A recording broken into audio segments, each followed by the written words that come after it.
Hello, good evening, and a very warm welcome to Rangers Radio.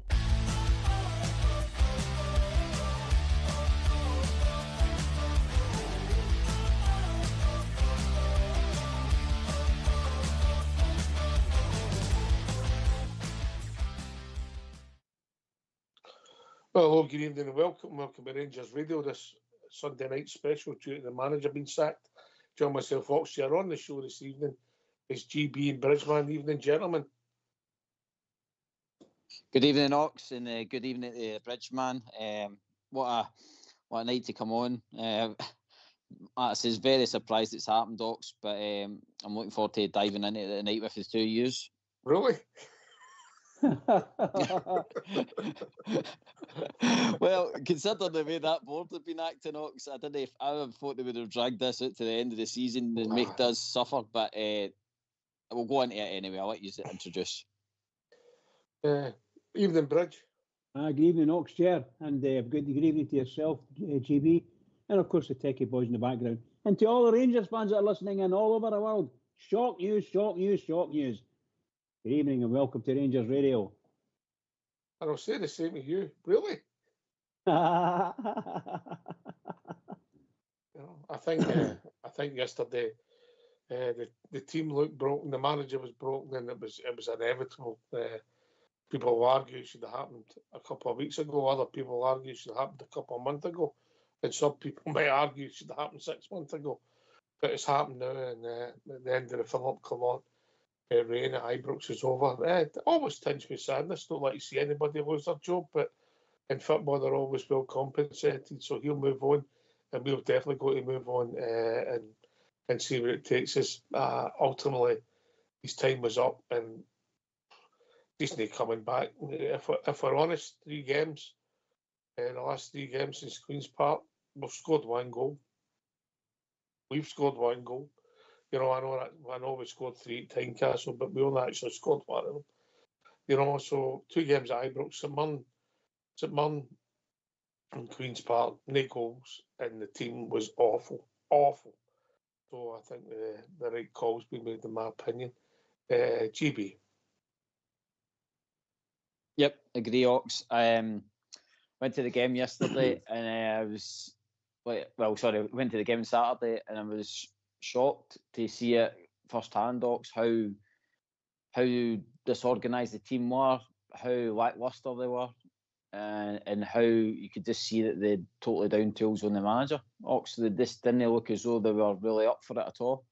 And yet, do you know, the build-up to the game when they were doing their warm-up and all that, they did look as if they had a bit of fight in amongst them. But during the game and watching for the sidelines with Clement and Tavernier speaking to each other and all the rest of it, wee arguments going on, it just looked totally disjointed. And then, like I says, with the final whistle, Ox, I think that was the nail in the coffin. You could just see a kind of split there in the dressing room where there was some boys that stayed out and other boys just went straight up the tunnel.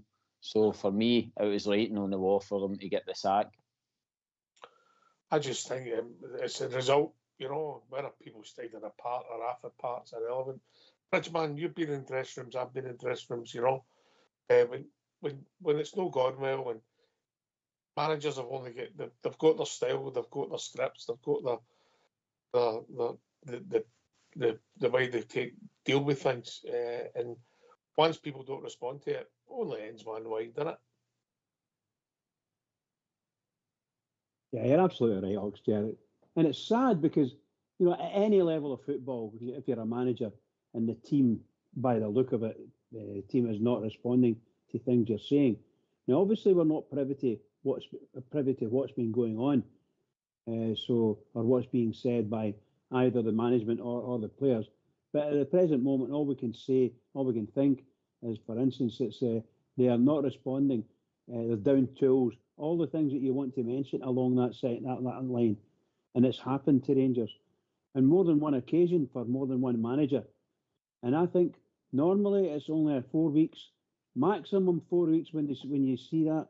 And I'm afraid that Clement's had quite a long time because he managed to talk them round, however he's done it, and they all of a sudden they've shown up, and then all of a sudden it dies off again within a few weeks. Strangely, these times that they've responded well, we've had European ties somewhere close, and particularly Ibrox. And now you look at the last 3 games we've played there. 2 of them have been at Ibrox, and we were dreadful. I mean, that's the word for it. I watched what I said at the time against Queen's Park. It was the worst performance I've ever seen in all the years I've been going to Ibrox to see them. It was the worst performance I've ever seen. Well, I'm afraid Saturdays was just as bad, if not worse. Absolutely dreadful. No passes proper. Couldn't find the players. Even when you did get a good pass in, it wasn't really a good pass because the player it was going to had to move 3 or 4 yards back or forward quickly to gain the ball. Our passing is atrocious, and defending, well, really, it wasn't there, was it? The young boy ended up having a nightmare, but it still didn't matter, Bridge. I mean, even if we hadn't lost 8 goals, we hardly had a shot at goal. Yeah, correct. Absolutely right, pal. Absolutely right. I mean, listen, I know you want to win the game. You could have, Cherning could have maybe equalised it, but after that, we huffed and puffed, if we're honest. There wasn't a player with pass marks. The only one actually that gave pass marks yesterday was young Raskin, who didn't have a fantastic game, but at least he showed an appetite. Anyway, we'll go into that, but this is about the manager night. Listen, I think it was time. I thought it'd been time for a while.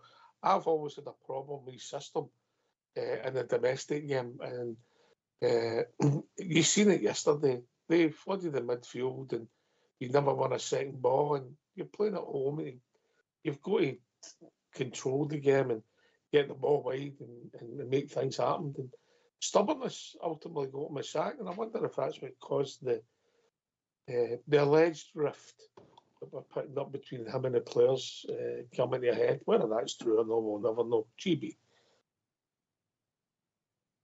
No, Ox, I agree, and I think, do you know something? I think it was his own tactics that folk were using against us as well. See that boy at the top?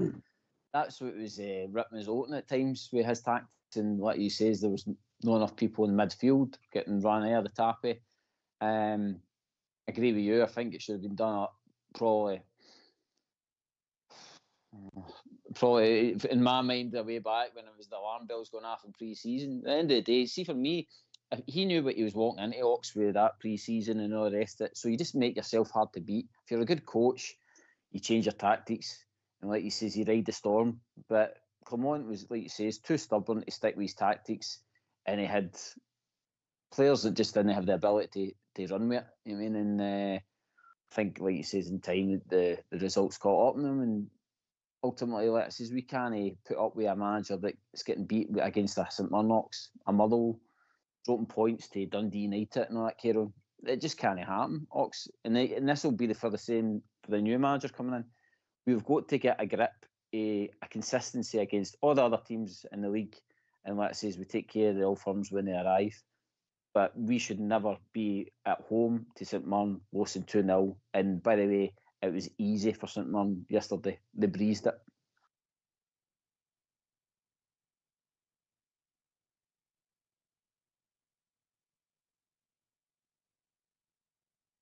Bridge?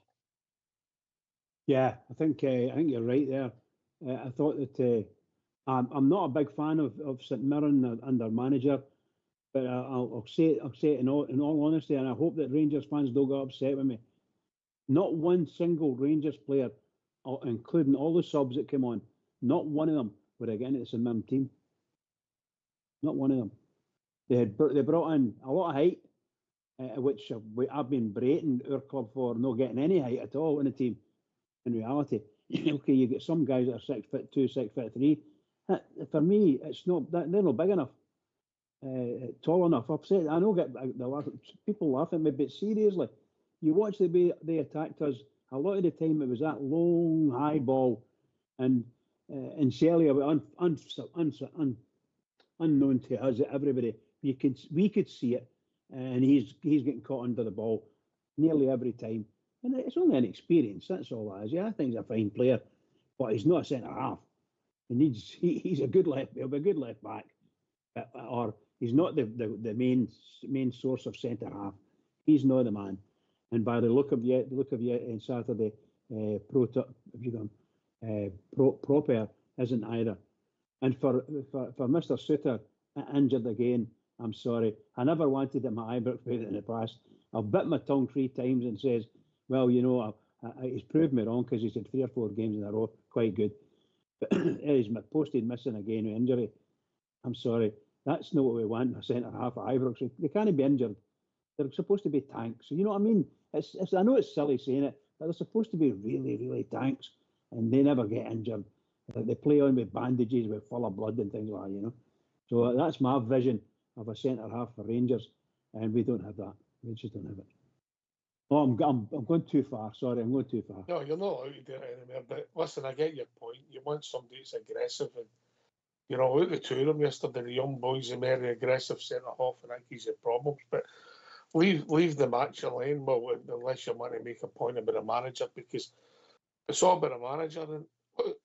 And I think the trouble is that once the support split, and let's say initially it was 50-50, and that came about maybe quicker than people realised. That's the beginning of the end, GB. It always is, mate, in any football club. It only ends one way. Mm-hmm. I think that when we played Aberdeen away, Ox, it was a big fiery game. It was builded up in the press big time, and they were on the big high and all the rest of it. And that was Clement's moment to go out there and basically show them who's boss, basically. And again, we went up there and got run right out of the tappy. And again, players have got to stand up in those moments as well, Ox. But again, tactically, Clement just wasn't ready for it. And that's when I think, like you say, that's when the support became kind of 50-50. And as the weeks and months have went on, there, I think the excuses have ran out for Clement. There in the past couple of weeks, Ox, he's had full weeks today. He's so-called great coaching. Get them on the pitch. He was always looking forward to it. It was the hindrance for him, he kept saying, was every 3 days it's hard because we can't get time on the training pitch. Well, he's had big, clear weeks, Ox, to get things right and get us tactically sound, set pieces, corners and all the rest of it. And yet, yesterday, that's the kind of performance it served up to us. So, the excuses go right out the window there, Ox. I think even though you've seen in the press conference for him, he couldn't answer it. He knew himself that the excuses couldn't be used up anywhere. It was a busted flush, you know. And by the way, obviously the players haven't helped, but ultimately, Bridgman, players stay and managers go. That's just the way football is. Yes, that's the truth. And that's sad for us, for Rangers. I always feel that Rangers should be above all of this as a club, and it should be the players that get moved out the door as soon as they find out that they're bad. And as I say, look at this last 3 games here. So Walter Smith or what do you call him? Oh, for God's sake, never done him. Wallace would have said to these guys, "No, see, you're getting 1 more week. You hear me, son? You're getting 1 more week, and then go and see your agent and don't come back." Or worse to that effect. They just wouldn't have had it. But we're stuck with these contracts that we've got, and for some reason or other, they don't want to play. And the manager, obviously, the manager's a fall guy, so I'm not going to make any bones about it. He's a fall guy, and that's it. Always, mate. Right, GB, we better get these phone lines opened up. Yep, eager to hear what the fans have got to say about it, mate. Yep, let's hear from you.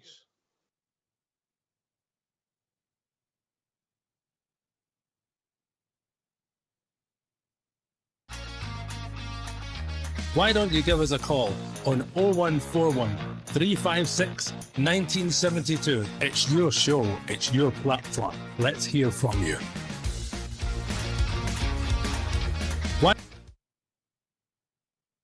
Yes, I don't. Happy's not the right word. I'm not going to use that, but that wouldn't be fair. I don't think any Rangers supporter will be happy. They might be pleased that the manager's gone, but ultimately you're not happy because the reason the managers went is because of bad results, Bridger. Yeah, that's exactly it, Oxchair. You know, it's all the things, all the decisions that's within his control that just hasn't happened, and it hasn't happened properly. And Well, he's been given lots of chances in that sense, you know. And strangely, as I say, to his credit, he's managed to pull us through. He got his, what I would say was one of the best results we've had at Ibrox for a long, long time, league-wise, as when we beat the men across the city. Ibrox, that was a really good game. We played really well. I thought we did well in the League Cup final. I thought we were very, very unlucky. For the rest of it, I'm sorry, it's just not there. No, we can make it. You go through it. There's not been a month without a bad result, you know, and as bad as it seems, mate. You know, so the consistency's not been there. And GB, I think Bridge was on with you and Linda back in the day, and yous took me on and entitled to. And by the way, ultimately yourself, Linda, and Bridge were proved right. I was proved wrong, which is only the second time ever. So that's you've got it right. Listen to that, GB. When you said that, you did right back at pre-season. You were saying no, this is not the way to go. And I don't know if it was pre-season or right at the start of the season. I can't remember. You know, you were saying there's something wrong, and I was saying, oh, get a chance, see where we go. You know, it's too early, and ultimately, you were proved right. Yeah. Ox, it was their videos for pre-season when you're seeing them all in the bikes pedaling to the training, and they just, like he says, the Golson was still hanging about at that time, and they're passing the captaincy about left, right, and centre. For me, your manager, right, knowing he's got to be faced with, he just makes the captain. He grabs a boy that he knows is going to be there throughout the season, and you make him captain. You know what I mean, and get settled, get your team settled. But it was all this kind of chopping and changing. We just didn't look as though we were a team set up for the season ahead. Ox, it was like you even said that you went to the Birmingham game and that. It just didn't look ready. And again, that's on Clermont. Like I says, he's got the remit to go and try and win a title, Ox. But I think the support would have forgiven him, considering what everything he was up against with the stadium and his transfer budget.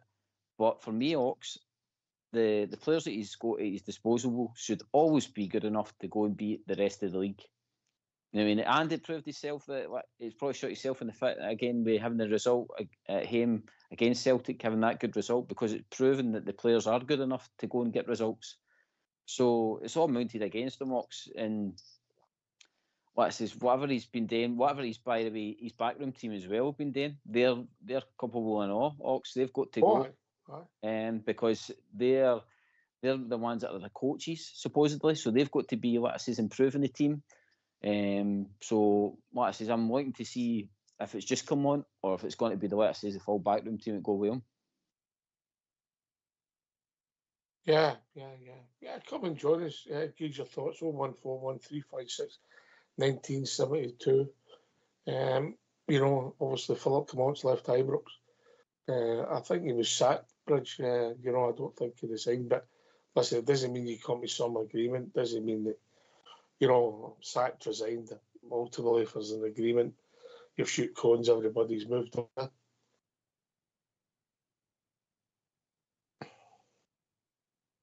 Bridge? Sorry, I was on mute there, but as you know, yeah, and it had to be a sacking. A sort of any handshake other than to say goodbye. Sorry, he had to go, and he in one way, he said it earlier, telling us the purposes, he's the fall guy for it because he's a manager, but he's a very experienced manager. And some of the things that I think, and I've blab away, people kind of ignore you, because I couldn't, and none of us can understand what was going on, why the players have fallen out with the manager, if indeed they have fallen out with him. It just seemed such a mess that you've got a team that can come out and play 2 games or 3 games and be really, really good, hit the heights and the range in the Europa League, but can't, at this point in time, can't pick themselves up at Ibrox. And with a right good boost with the Hibs and them across the city result. So a great chance there for us to pull 3 points back. You know, on them, no, nothing. Just didn't do it. So very disappointing.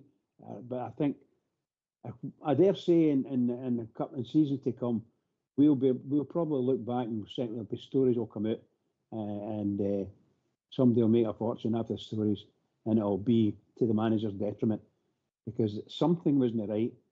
A qualified manager like that coming to Rangers and being unable to, within 18 months, unable to get a game out of players. No right. Players that he had got himself. Some of these players are all his selections. So really, really difficult to understand. Oxtair, really difficult. Yeah. It's a level of consistency. You talk about GB, and it's just not been there. And some strange decisions. I'll tell you, I'll just go back to yesterday, GB. One of the strange decisions in the last two games, right or wrongly, is Lawrence coming on. Now, you might argue that he's in the European squad and you might want to use him, but he's leaving the club in the summer. He's leaving in a few weeks. Why are we interested in him? Just let him go. Let him sit in the stand. Yeah, we'll have to pay him. Yeah. We're not getting a tune of him. He's not going to influence anything. He's not interested. He's not going to get hurt because he's looking for a new club. Aye, and then when he came on yesterday, Ox, he was just spraying the passes about. He wasn't doing anything, let's say, ripping up any trees or anything like that. So again, maybe putting on, like say, the Bailey Rice and stuff like that. And just, I know it's maybe a horrible game to put them on, especially when they're sitting 2-0 down and all that. But again, go to build experience, Ox. And like you says, Lawrence isn't in the future. He's even the young boy Curtis and all that. They're all on the bench yesterday available. Danilo didn't get papped on until later on in the game as well, and you're just like, and you're seeing Tav as well, basically shouting to the bench. It was as if he was to turn around saying to them, "When are you going to make the moves? I mean, when are you got to change this up a bit?" I don't know. That says it's just yesterday. It just the get-go, Ox, it just didn't look as though they were up for it at all. It just looked as though they were just gone out for a bounce game. And I don't disagree with you. I don't know what's happened when that's come in. But I mean, that's the last two games at Ibrox. You could say that bridge as well, isn't it? When you think of it, you've got three games in a row, and two of them at Ibrox, and we kind of hardly won a tackle. Hardly won a header. And that's at both ends.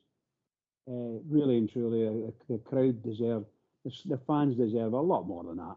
He must know that, the club must know that, and they have to make it happen. Now, of course, forgive me, guys, I'm going to say things that maybe I better know. But as far as the manager's concerned, he's gone, and we have to let that go.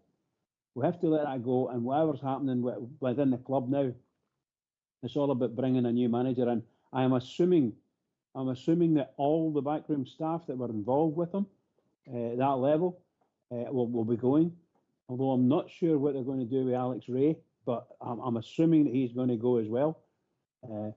So it's a clean sweep. That's what I say should happen. But obviously, it's what we're going to do in the midterm. Because you could keep Alex Ray, for instance, and he could manage a club for a couple of weeks. But I don't think we could trust him to be a quality manager. I don't think he'll ever be that. But he knows the club, and so does Kevin. So we could keep Kevin and Alex Ray and let them run it if you wanted to.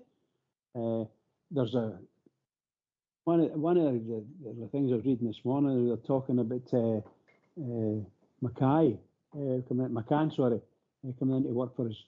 And that's not a bad shout, but I don't think he's a Rangers manager.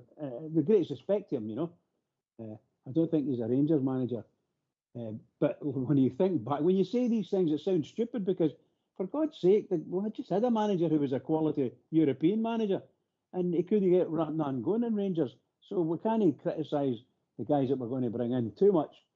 But seriously, I think we need to go for somebody who's got a wee bit of experience and knows the club a wee bit at the top level. And how we get there, I don't know. Obviously, there's no obvious candidates, Bridge. No, I know. The ones that I like to talk about, for instance, Gerrard. I don't think he's got. I don't think, excuse me, unless he's changed a lot in the way he plays and manages the teams to play. He's going to be the same as he was when he was with Rangers. And don't get me wrong, I still think that would do as well, and he could grow with us. I just want somebody that knows. He's a bit of celebrity, which is probably what we need, and somebody that's no fear to say what he thinks. And that's, to me, that's the most important thing. The manager will be able to say what he thinks and is fearless in that. That would be good for me. If you're talking about a manager, I think I would try, if possible, and stay away from the foreign route. My first preference would be Scottish, but I can't think of anybody who would spring to mind who would be an obvious candidate who would be universally accepted. And then if we can't get that peg, I would prefer British GB.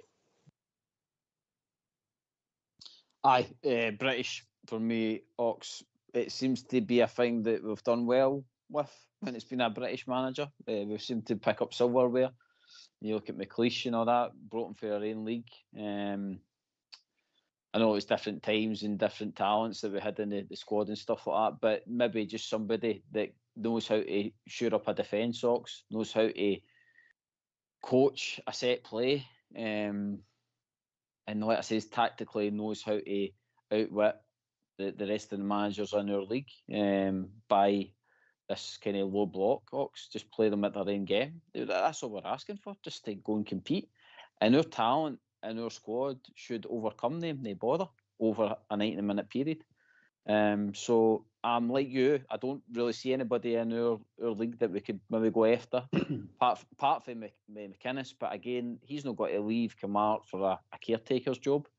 And I don't think we should be offering a guy like that the full-time job either, considering what we're speculating might be happening with a takeover and stuff like that.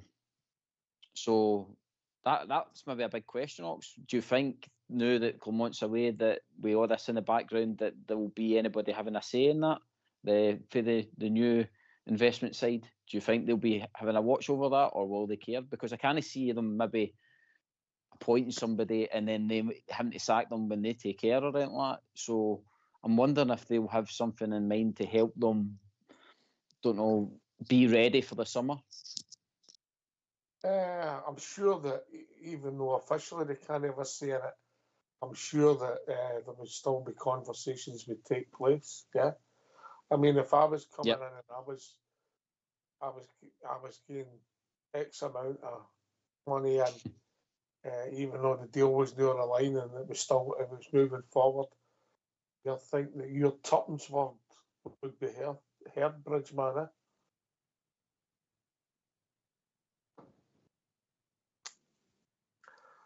But GB, last call for Bridgeman. Sorry, I'm here, bud. Oops. I'm here, bud. Aye. Apologies. I thought you were still on the GB there. Yeah. What I'm saying is, Bridge, if I was part of Takeover and I was putting my money in, I know that I'm not there yet, but I still think I would be in somebody's ear. My opinion would count. Eh? Bridge. Yeah. Yes, I agree with you there, pal. I think I actually don't know what we're going to do, because if this investment people is going to happen, then they may put a hold on whatever we're doing at the moment in order to put somebody from them to get involved in it. So I just really don't know, Oxford. In my opinion, I would love them to go and just approach someone in the QT just to see what's happening. But just for instance, I would just go and see Gerard and say, well, what's happening here? Are you interested in coming up for a holiday up in Glasgow? You know, your flat's still waiting on you or something stupid like that, you know, just to see if he wants to do it. But no, I don't think it'd be that simple, mate. Of course not. I'm sure there'll be tax implications for Stevie G in that bundle. Yes. Did you get it right? You know. Stevie G might be the wrong thing anyway, because that might be far too costly for everyone. The ship might have sailed, mate. Indeed. You know, I enjoyed Stevie G as my manager, and he left us in a decent state, mate. We're 6 points clear at the top of the league, you know. But listen, the ship sailed. But it's going to be interesting. There'll be a lot of speculation, you know, people putting 2 and 2 together, coming up with 5. GB. I know they'll be sifting back through all the matches, Ox. You know the papers and all that have been finding photographs of these new investors. They'll be running the clips back to try and see if there was a manager in the stands with any of the directors as well. You mean, considering what happened the last time when the Gio got sacked and stuff like that. So I think you're looking at maybe somebody's caretaking Ox to the end of the season, or it'll not be a big. I can't see it being a big name. I think you'll let us as Bridge touched on earlier. It'll be something like a Kevin Thompson or somebody like that, or maybe even the new under 20 that new assistant manager, the exit under 23 guy from Morocco. I think he might get the nod just to shore up the team for a bit, considering he's been a kind of manager. So because I can't see him getting the boot, Ox, because he's just been in the door, and that's another thing that's been annoying with Clement as well. He's never really had a settled backroom team. It's kind of been a bit like, we've got an assistant manager for you, and he's been keen to come on. It's never really been Clement's choice. So I've never worked that one out, and I really hope that this is the next appointment. It's all his staff that's coming in. The new manager's got all the team that he wants, and it's not just somebody that's been recommended and maybe we should take a punt on him. I want it the way, as Bridge says, the way Gerrard brought in. Gerrard brought his full team in. You had a set piece coach, you had your assistant, and let's say you had a decent guy that could train the boys on the grass. I mean, like somebody like Gary McAllister, who's the assistant manager. You want somebody like that can maybe fire them up a bit. And then you had Gerrard, who was the iron hand, really. I mean, you want that kind of setup back in the squad, because it seemed to work, Hawks. They responded well to it early 3 seasons. And any other manager that's came in, they've not really had that back. It's always been, he's a coach, really. He's not really a manager. I mean, so I think we need to go kind of hopefully back to that kind of old school way. But I say, so who we get, just let us up in the arms. But back to kind of Clement, Ox, are you surprised that it's taken so long? When did you actually feel as though it was time to pull the trigger?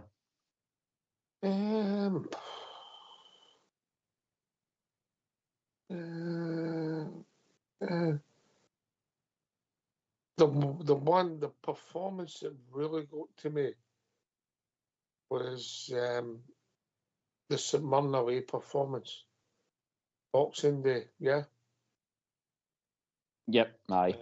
Yeah, just the how poor we played, and then we took proper at the team, and I think Balogun got injured, if I remember right. Yeah. Yep. And we had to bring proper on, and Butland. When, by the way, I'm sure we'll talk about Butland tomorrow night. he sets the tone for a lot of things in that team. You know, excellent last week, and I'm not blaming him for the 2 goals. They weren't his fault, but his goalkeeping in that first 10, 15 minutes, everything they done. Leadership, I don't know. Top's cheap. The worry was that Clement was saying that was his right hand man, Ox, for leadership and possible captain and all that carry on. It's just that another alarm bell right there for him. I know Clement had his the stuff that he was up against with transfer budgets and all the rest of it, Ox, but maybe he brought a lot of that on himself. Maybe January they didn't really spend because they were a bit iffy about him, the way that we were so ropey in the league and stuff like that. But and again, yes, we were never going to spend in GB. Well, I don't know where this came from. We had to get players out the door. It's PPF and you getting the wage bill done. So we tick all the boxes. We couldn't just go out and spend. It's not that we've not got any money. It's just that we have to get the wage bill done for the amount of players we're paying that aren't in the pitch is frightening. But what I'm saying, Ox, though, is if he was flying, right? So see, he was in a proper title race and he was flying, right? And they couldn't find a way to go out and get him. Like, we got a loan in for that Fernandes boy. So we couldn't get the money together just to go and back him. If he was flying. It's the rules. No, I get you the rules. There's rules and all that there. But I'm just saying, if I think if Clermont was performing better, Ox, there would have been a bit more an effort to try and do something for him. You'd have had to get players out the door. Aye, I have no doubt of that. That's what I'm saying. But I just think that... And they guys, your Lawrences, your Hadjis, your Matondos, your Ben Davies, your Dills, who are, some of them high earners, some of them coming to the end of their contract, some of them have went, but they're still on our books. So we have to get players at the door. That's what's hamstringing us, to get new people in. It's not about signing people. It's just that our wage bills had run away for itself, and we obviously got it doing a bit in the summer, get it doing a bit more, and hopefully we go again, get the turnover up. That's the plan. We can spend more money. I think that was the main reason. And also, if you're looking at, mate, the whole market was dead, mate, pretty much, in world football, mate. Because everybody's constrained with these rules. No, I get it, mate. And what I say is that I'm not saying that we couldn't do business. I'm just saying that if it was different, if it was, say what it says, we were only a couple of points behind, and we did ship players out. I mean, we got Matondo out, and other players, like I says, left to go out and loan and all that. So what I say is, I just think that. But they're still in our books, mate. Aye, no, I get that. You'd have had to get them off the books. You've got to sell them, and that's hard because of their wages, And by the way, do you blame clubs for trying before they're by GB? Because I'd do it. I'd want to have somebody there for 6 months and have a look at them, see what kind of bloke he is, what kind of trainer is if I get the chance, before I decide to spend billions of pounds and gain billions of pounds worth of wages. Yeah. I know, I agree. We do it, Ox, don't we? Because we know that if we spend the 4 million, we're wanting 4 million's worth. You know what I mean? Wish we'd probably done that. We've not been getting it. No. But is that down to the manager considering what we've seen with Todd Cantwell? I know he spat the dummy, Ox, but maybe Todd Cantwell, we've seen things that he didn't like either. And like I said, maybe Philip Clement was too stubborn. There was times, like I says, look at Rajami. Came in initially, really good form, looked up for it. Yesterday came on that part, Ox, and that boy looked as though he wanted his plane ticket out of there. And it's obviously been reported that he's looking at that. Maybe that'll change now with the manager gone, but he's a shadow of the player that first came in through that door. He was excited to be at Rangers. And what I says now, looks totally depressed to be at Rangers. So that's down to the manager and all. You know what I mean? How you work with guys, how you try and get the best out of them rather than just constantly firing them out of position. You know what I mean? I know he keeps saying he was looking for solutions and all that, but like I says, I don't think we've been fair on a lot of players. The front players, I mean, the defence will get the blame for yesterday, but the front players were awful, and that's a few games, if we're honest. We weren't the front. We scored 3 goals at Tannadice and Tynecastle, but they weren't vintage performances, Bridgeman. But it doesn't matter if you keep winning; they're forgot about. But you highlight them when they're peppered with really poor performances, also. Yeah, really and truly, I don't know, and I don't know of any team that can afford to just whenever they a whim. Let's get rid of them. They're not doing it. The new contract situations where the clubs, I think every club's got the problems, unless it's a short contract, a year's contract or maybe even a 2-year. The Rangers are need to bring it. They seem to be needing to bring people in on a longer term contract. It's a more juicy contract than you would want to give. I think Rangers are their own worst enemy insofar as these things are concerned. We may have to go back to being a more frugal club from a wages perspective, because we can't go through this. We must make a plan at the highest level of the club and say, we are not going to go through this every year. It can't be done. We're pissing away many millions of pounds in this. And of course, you just mentioned it there, all these millions of pounds that we're spending on players' wages, and they're not actually doing it. So we need to, get the right, how can we say this, the right type of player to suit the club and the finances. But sometimes you're not going to get you're not going to be lucky enough to get that, you know. No, football's a fickle game, mate, with fickle players, and the blend is, you know, it's not like making a cake, mate. Absolutely. Sometimes it should work, but it doesn't. You know, and let's be honest, there's a lot of luck involved, injuries for them, players settling. You know, I think that here's one for you. I think there was a couple of games that we've had 11 different nationalities on the park. Is that a problem, GB? Aye, because you've got a lot of different. I mean, they're talking about Eggman earlier. Like again, he's had to come in and learn English and all the rest of it. And again, it can be a contributing factor when you've got all these different, like you say, personalities, way people work. People maybe take offence to certain things the wrong way when it's not meant to be an offensive thing. Especially this is maybe the way if Tav was shouting at somebody, maybe they're putting their head down, but maybe it's a shout to try and G them up a bit.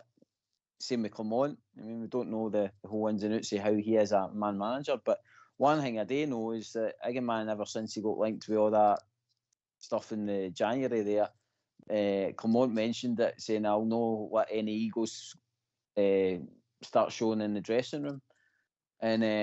And that's when Eggman was at his peak, where he was doing all the flicks and tricks and nutmegs and all the rest of it. And ever since then, Eggman's not done any of that. He's not done any nice wee touches. He's not done any he's free running. He's totally off the bat stuff. And I'm wondering if he's been another one that's had his wings kind of clipped off of Clement Ox because his forms went right out the window. Well, I wonder if his forms went out the window when we stopped playing him as a number 9. I think he's only played as, we brought Dessers back into the team. And then, obviously, young Eggman played up against Queen's Park, but he hasn't been playing as a 9 constantly. He's been played at different roles, Sometimes we've chopped and changed, but you're right. He hasn't been great. I mean, he wasn't great yesterday. I wouldn't have took him off. I know he's been booked, and you could see him maybe getting another booking, but when you need a goal, I don't know if I'd take him off. What about yourself, Bridge? I've said it maybe half an hour ago. I said we need to get rid of half of the players, and maybe a club should be doing that on an annual basis. However, how many have got brought in last year? Are they working? No. Right, we need to get rid of them somehow. I've said things like that, but I just don't know. I get a brain fog when I start to think of what we really need to do. We really need to have a manager, and I mean that in the nicest sense, not just a coach. We might want 2 different jobs. We might want someone to do the actual management tasks, i.e. a manager in the office, and the other one we want a coach. I'm looking for a Willie Waddle who did both. That's what I'm looking for, that style, old school, Walter Smith, that type of person. I want to run my club and run the club, indeed run the club, and don't be bullied by the people in the background at the board level. Because the manager, to me, this is just my thoughts. So are we ever going to get to that again? I don't want to hear. I listened to my manager a couple of days ago saying things and we asked questions, and he couldn't tell. He couldn't get answer it because that's not his side of the job. And I'm like, wait a minute, you're the manager of the club. Of course, I'm wrong because he's probably just the coach of the club. Don't get me wrong, I'm not trying to diminish the role, but I just think we're getting I would say, there's somebody trying to take a Lenny as his fans. Because have we got a manager? Have we got a coach? Is it mixture? Is it one man doing both jobs? Well, it probably is one man doing both jobs until a couple of months ago when they brought someone in. But I've got no idea how it is. I think Rangers club's just a mess, Oxtail. Oh, we know that. But I think that's all it is. It's just a mess. It needs. Yeah. We need a lot of Smith to come in and just sort the whole lot out. Yeah, but obviously, there's different levels and different expenditure at times, but we do need a strong character. Talking about strong characters, we've been joined by Southside. Evening, Southside. Evening, Trips. How's everybody? All right? Southside. Good bridge. Legend on the night again. The legend. The bridge man. All right, GB. All right, Southside.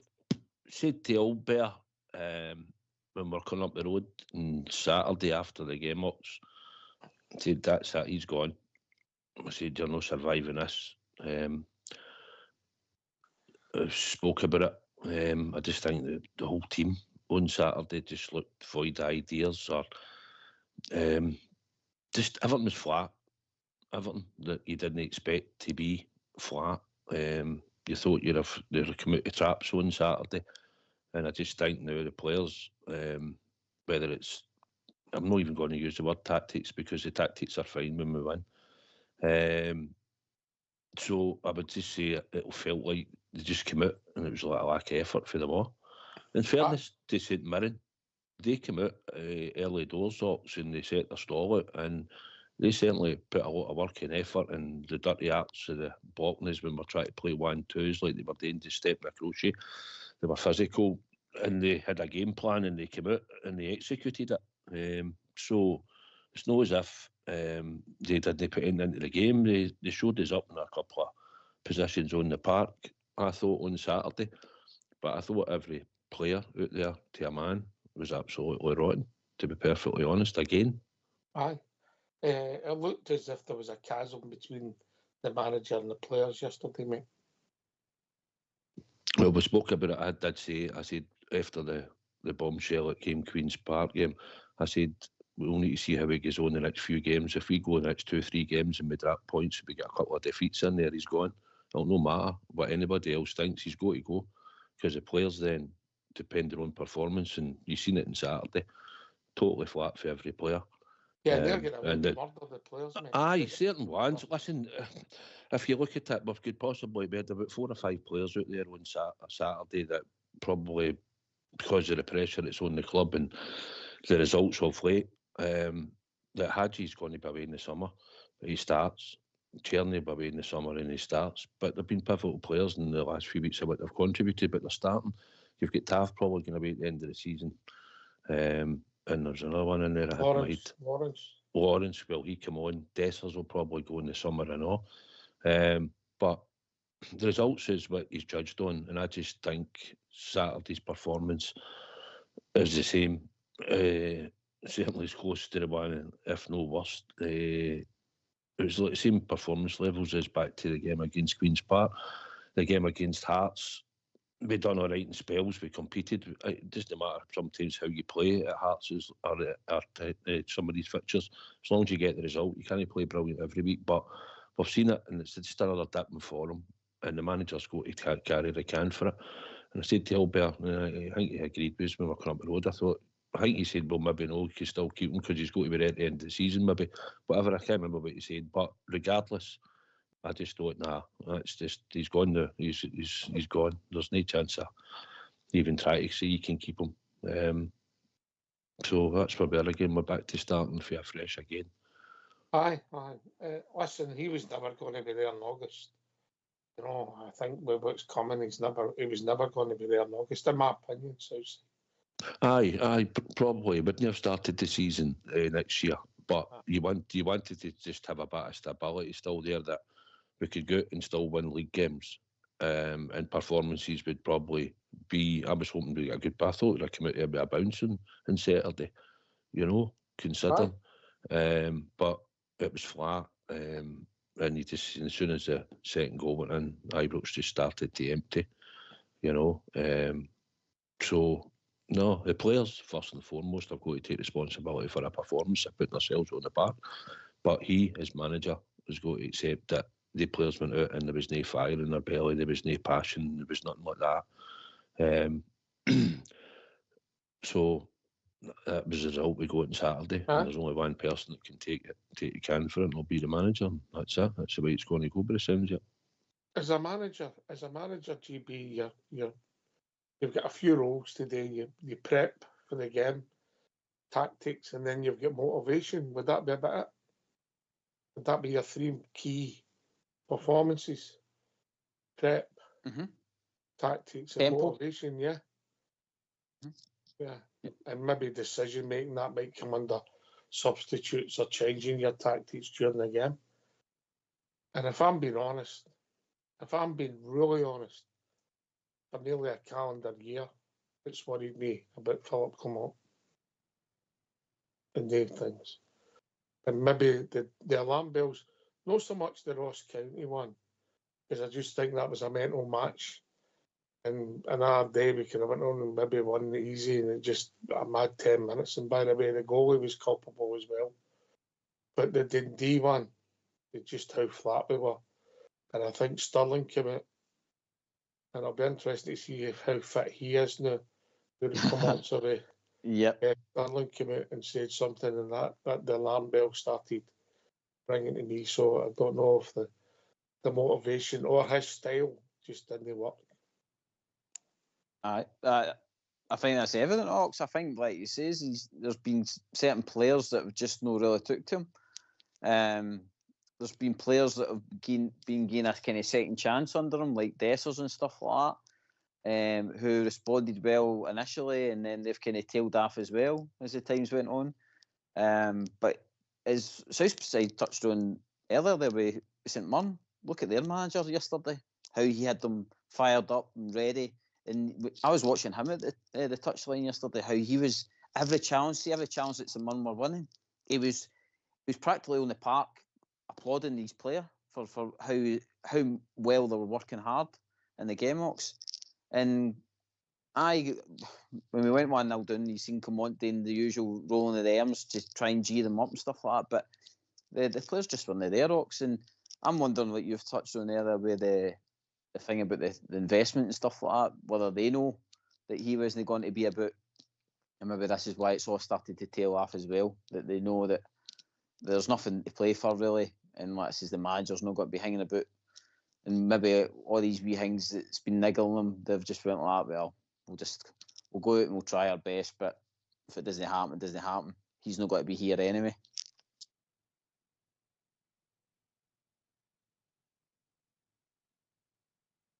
Which is shocking if that's the case, you know what I mean? Because the players should be always going out to get a result. And why would they want the Rafi, the Rangers fans at full-time whistle? Modern football players, not just our club, they get away with murder, yeah. Bridgeman.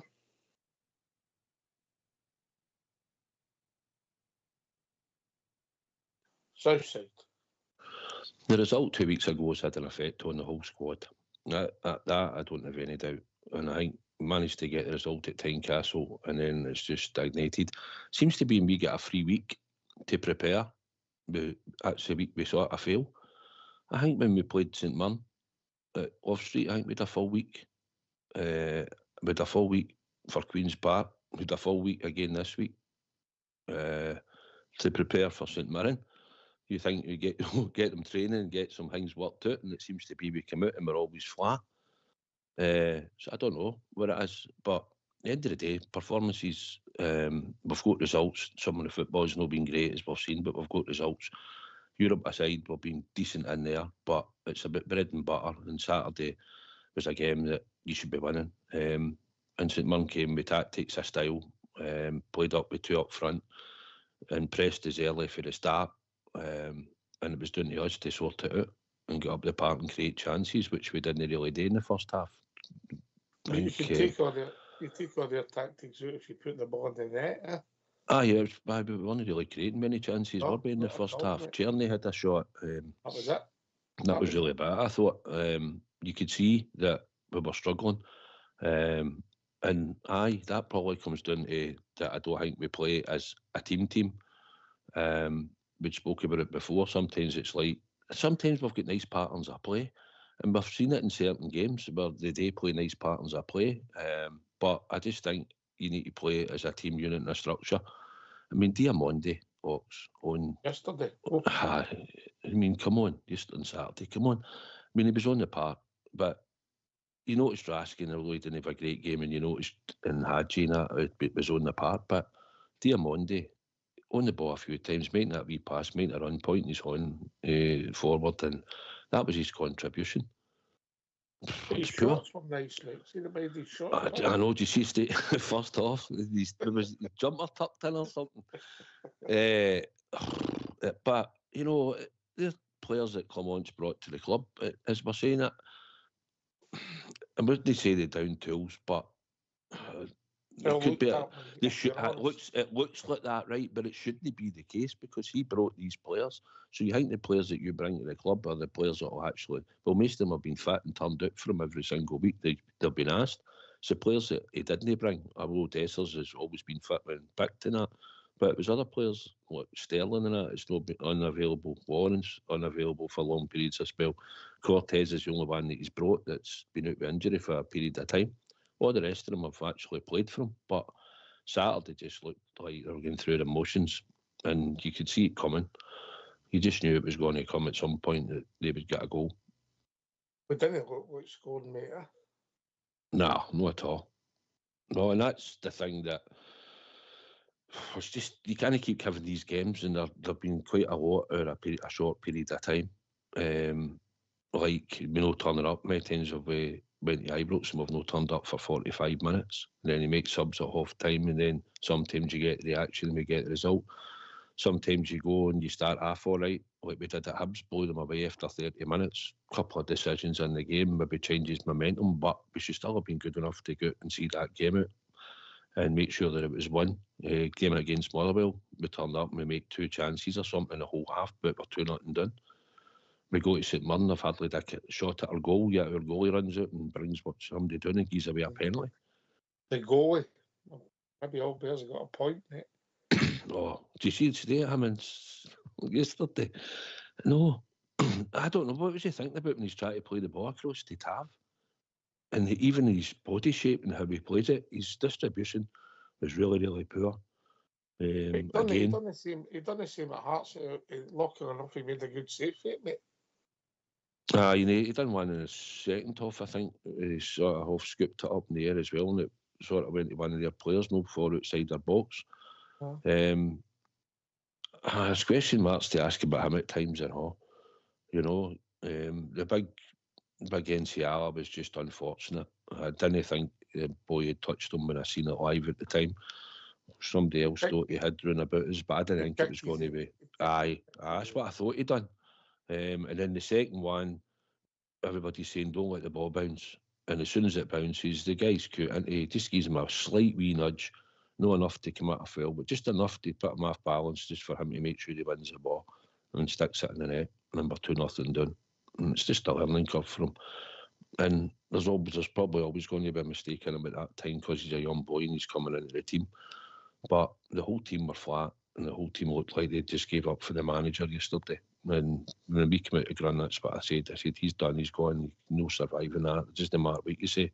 Oh. The players have chucked it, and the manager looks like he's no motivated them enough to get them on the park to play, then he's got to go. Right, get yourself a mute, lads. We're going to have a tune.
Why don't you give us a call on 0141 356 1972? It's your show, it's your platform. Let's hear from you.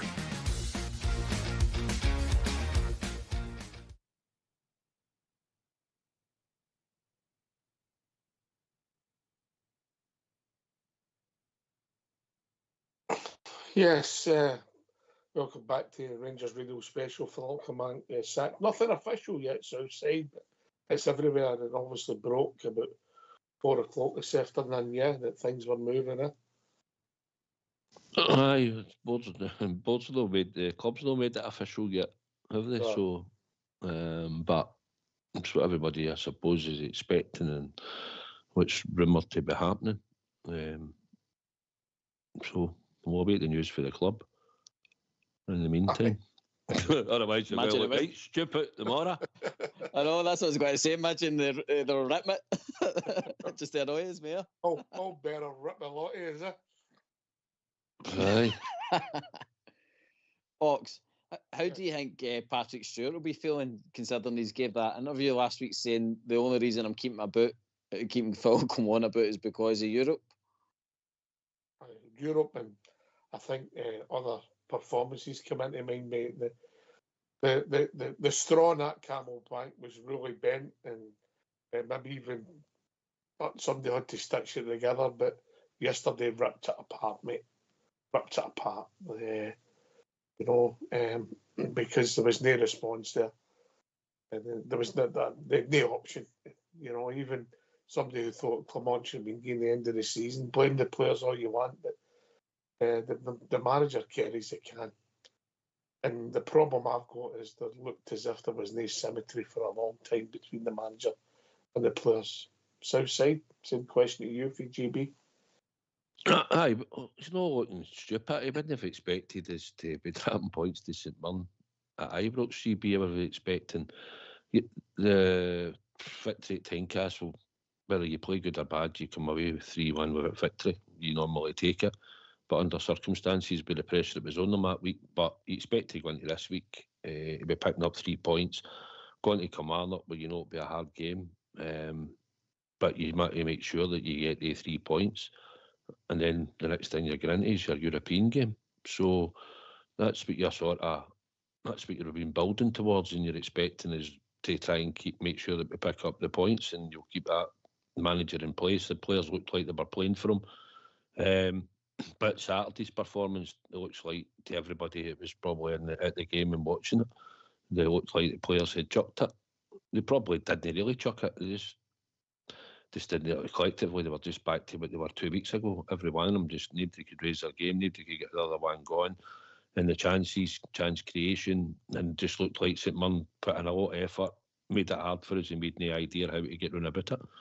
And when that happens and you're looking at it again and the results sort of followed, I just think if the club do officially pull the plug and it is announced, then rightly so. And it will be because of recent performances, but that one on Saturday just tips the iceberg for me. GB. No, I agree. I just wonder how who's made the actual final call, whether it been Patrick Stewart or it's the board that's came to Patrick Stewart and says, no, we definitely want you now to go ahead and sack him. I know he's in that position that he's meant to do that if he's not happy that he gets the final call on it, but I'm wondering if the pressures now came for the board that he's telling them, no, you need to go ahead with this now, especially like he says with the performance at the weekend there. Just looked as though the players are totally, like I say, switched off to Clement. And by the way, that would be a worry to the next manager, because how the players can get away with that, like, we know they're far better than that. And this is what they've got to do now. I mean, this is a new squad, and this is what they're showing already that they'll do. They'll just down tools. They'll just gear up against a St Mirren. I mean, or against, let's say, Queen's Park. It's not good enough. I mean, whatever happens with this investment, we're going to still need really good, strong players, boys that are actually up for the fight. That's the gamble, mate. That's the gamble. And then the more you got in quality, the more you're gambling, mate. And that's the bizarre thing about modern football, mate. You know. Do you think the next manager could trust this squad, considering what they've done now? That squad's a busted flush. I mean, you take the team that started yesterday. Potentially, Tav could leave the club in the summer. And Cherny and Hadji are they going to be there, are they? Yeah. So there's 3, and there's maybe even Dessers. There's 4 at the start, and then throw in Tom Lawrence, who come on early. Yeah, so I think he was the first substitute. He came on for Iggerman, yeah. So that was 12 players, Yep. 5 of them are potentially not going to be at the club next year, and that's without anybody else moving on. You know, and then we'll see. But we need to sign a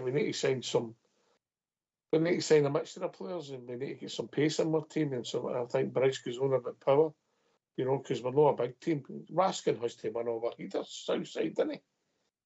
Aye, he's had to have late, aye. Raskin, aye. We know we've got to build a team. It'll depend what the new manager will see in time, and we'll find out a formation that he'll play and all the rest of it. I watched a bit of the European stuff, and it was all 4-2-3-1 they were all playing set up, and seems to be the way that everybody goes. But and we say it doesn't suit our game here. But listen, we need to get we need a bit of steel in the team. Stevie's said it for a long time. Probably need a bit of that in the team. We need players that will go and attack the ball in the opposition box, not just your 2 centre backs, a midfielder preferably, maybe even your striker up front, things like that. We need to have more variety to be winning duels like that. When you're struggling in a game, set pieces are important, and when you get so many sometimes as we do, you've got to make some of them count. And unfortunately for us, only of late, we've took a few for corners, but no, nowhere near enough for the percentage of time. And our midfield's small enough, if you look at it. You know, if you talk about Raskin, Conor Barron, you're adding Lyle Cameron in there. They're not exactly anywhere 6 foot, so you need something. I probably need a bit more digger players, a bit more streetwise, bit of experience. But it'll be interesting how they go about it. We know we need to get rid of the deadwood that's in there, and they all need to go. And hope that the ones that are away will do well enough. If they don't go to that club, maybe another club will look at them and want to take them, and we'll have to add a lot more players to this squad. Don't think they down tools, GB. I just think maybe St Mirren played a style, made it uncomfortable for us, pressed us high up, and we lacked ideas maybe how to play out it. And when we did play out it, sometimes the quality wasn't there. And we hardly created a chance in the first half. Let's not be kidded. Our centre backs were goalkeeper touched the ball too much outside. Aye, and that's no. You need to develop patterns of play and know what you're doing. So no, there wasn't enough for that on Saturday. We've seen it in the past, but on Saturday when everybody goes flat or there's a few players well off it, on Saturday we had a lot, just about the whole team off it, and that's not good for us. It's nothing. You need to have patterns of play and the way to build through whatever you're up against, and we didn't have that on Saturday. We didn't create chances, and that comes down to the manager and the backroom team that coach the players to solve these problems. So we couldn't solve it again on Saturday, and we couldn't keep a clean sheet, and that's why the manager will probably lose his job, because it's not good enough. Aye, yeah. I think down tools is maybe strong to say that, but I think they looked as if there was no synergy, no togetherness, no between the coaching staff and the team, and also the way Philip maybe liked to do things, that he liked to just stand at the side. And I get it. There's managers like that, GB. They just leave me alone. You do your job, and I'll watch the game, and we'll do what I have to do, and that's the way I want to do it. So you live and die by your decisions, mate, and that's what you've done, and it didn't work. So he pays the price, and if we're honest, it's not worked every month for about a year. There's been at least one performance a month for a year. Aye, it's like 2 steps forward and 3 steps back, Hawks, isn't it? It was the same with the Old Firm game win. That brilliant performance. we're like, good stuff, we're backing out. This team looks as though they're up for the fight to try and get some points back. Following week we go away to Motherwell, wasn't it? I think it was. We dropped points. Hibs. Oh, right, Hibs. We carried on the good form for about 20 minutes. Aye. Blowing them away. Should have been 4-0 up and the game done. And then we collapse. You know what I mean? Aye. And that Anyway. happened, and then we dropped more points the following week. Aye, exactly, mate. Anyway, we've been joined by a good friend of ours. Evening, Port. All right, Trips, how we doing? Good to hear from you, mate. Good to hear from you. Aye, he's all good, aye. Aye, we're good. Well, we've been better, mate. Ah, yeah. Give us your Champagne and cigars, Port. Aye, because I suppose this was an inevitable, lads. I think I probably nobody more than me wanted Phil Clement to succeed. I think, the early part of his career at Rangers, he got us out excited with that, turning that 12-point deficit. I remember all the good things that was happening when he first took over the club. And then, and I spoke to Gary about this at work, I just felt the guy was sold a project, Ox. And then the board that's in charge, I don't think they helped him, mate, because when October came, just before the January transfer window, he was then suddenly told the budgets that was maybe originally spoken about when he first took over the club wasn't going to be there at the same level of, money, the level of player was going to expect. In a way, mate, I think he was sold a lemon. I really do. I think it was like, sold a vision that he was fully into and never got probably the full potential of players that he hoped he would get. I don't think that helped him. And I know he's done some good things. I know he's done some crazy things. And I think over the last few weeks and months, some of his press conferences were cringeworthy. I mean, I get that. I get he turned a lot of the fans off. I really understand that. But I did want to succeed, mate. I didn't want to get in this road again to another manager, another project, and all that. So I'm not surprised he's been sacked, Ox, but I'm disappointed that we're going to need to start again. Would you have sacked him, mate? I think it was time, mate. As I said, I do have a lot of blame on the players and the current board for his sacking. I don't think he's been helped. But I think it was time, mate. It was time to pull the trigger, because we can't sustain anymore. He's finished, mate. You can tell his body language over the last few weeks. He was going game to game, in my opinion. It was just game to game, and he was just his press conferences were, like, mate, just shut up, just take it in the chin and just be quiet, because it was getting embarrassing up here. So I think it was definitely time. I would have sacked him, mate. Southside, yesterday, you were more patient than I was. When did you run out of patience? Was it the Queen's Park game ultimately?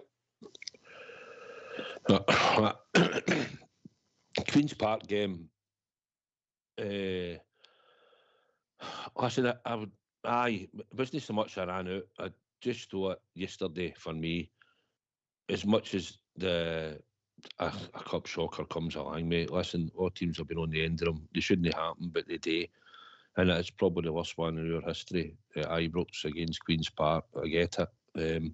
I think if we could have got the team back to sort of playing, getting results in the league, trying to go something David we've not done, went in the 12 games, whatever it was, and get 12 wins, or even if you go 11 wins and 1 draw to the end of the season, and had managed to maybe get through against Fenerbahce, teams gets us through there, and we go into the next 8 and see where it goes. Just try and keep something moving. But in the league, it had to be the league forums. We had to be winning. And yesterday, I just think the players chucked it. Not chucked it, I just think it was one of the performances. They came out flat. It was just flat, and we weren't going to score. And it was only when they did, you just knew that was curtains for us. I just thought, how can we come back for this? They're not even good players who look like they can bring us back, So for me, it was yesterday, mate. That's when I just thought, he's got to go now. There's just no way back from him. And we're back to this position again, where we have to get it right. We have to get this one right. And whoever comes in, they'll need to make sure that he gets off to a good start. we've got to keep going, because we could be having this conversation another 18 months down the line. And it sounds daft, but we've been doing it in the last few. Aye, exactly, mate. Exactly, Ox. I don't know.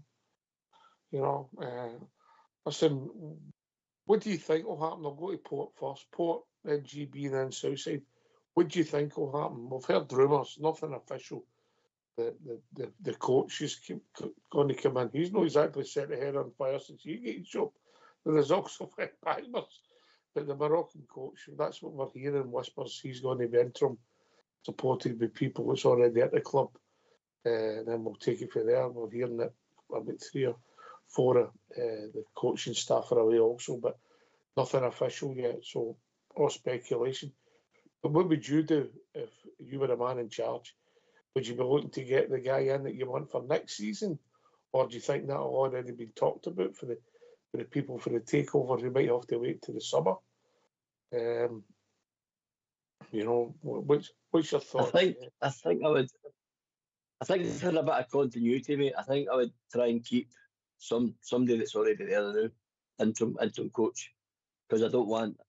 It's a bit like Amram at Man United. He didn't want that job right away. He wanted that job in the summer to start working on that, and I wouldn't want, especially under a new regime with the 49ers, the American takeover. I wouldn't want them to, you know, get the manager in now, mate, to try and lift this squad. This squad, in my opinion, look on their knees at the moment, mate. They just look bereft of ideas. They look flat, as Southside say. They just look a team that's short of confidence, and I don't know where that's all came from. You know, maybe the manager's message has just absolutely confused them, mate. But I think I would hold off and try, as Southside said, and get the right guy. It has to be the number one choice. None of these second choices, or third choices. It has to be the guy that they're going to target, whoever that may be, and just go and get him, and whatever it costs, or whatever, you know, whatever project we're going to sell him. Go and get the right guy, and let's keep a bit of continuity with whoever we're going to try and get in. I know the Moroccan boys on the 23 international coach, so he's got experience there, mate. So I would just stick with him now and get some, you know, people around them that understand the club, etc., and take it from there. I think it's important, the next choice option, because we've suffered enough, in my opinion, as a club, as a fan base, and you heard the fans. I mean, very loud on TV, you could hear them vile, the anger, and rightly so, because they're the ones that's been putting their money in. To use one of Dave King's, he said the current board are, you know, a bit shy with the money. He feels that's why he went and got the investment for help, and I think, mate, definitely they need to go and just hold off, interim base, do as best we can for the remaining games, and then take it for the summer. Yeah, what have we got? 11 league games, maybe two in Europe, maybe hopefully more, you know, hopefully more. By the way, just on a different subject, if you get 2 minutes, check out Bob Bell's goals for the day. Might have you worried if we get through, if we play them. I think he scored 7. GB, same question to you. What would you do? You're in charge. GB's in charge.